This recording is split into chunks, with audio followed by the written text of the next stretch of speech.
Хорошо, когда утром встаешь отдохнувшим, с хорошим настроением. Еще когда солнышко светит и утро доброе. А еще когда работа любимая. Пройдя по улицам родного села, получив позитив на целый день, иду на работу.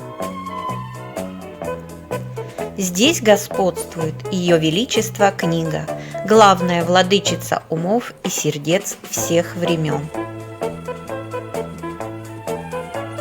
Рабочее место. Нужно заполнить дневник, расставить читательские формуляры.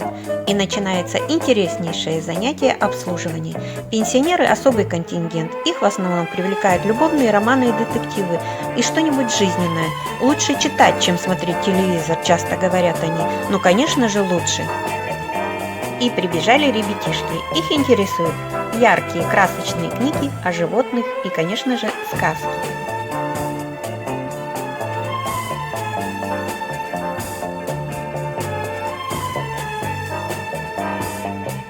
Школьники постарше, у них программные интересы, то есть интересы по классическим произведениям Абая, Ауэзова, Пушкина, Лермонтова, Толстого, изучаемые в школе.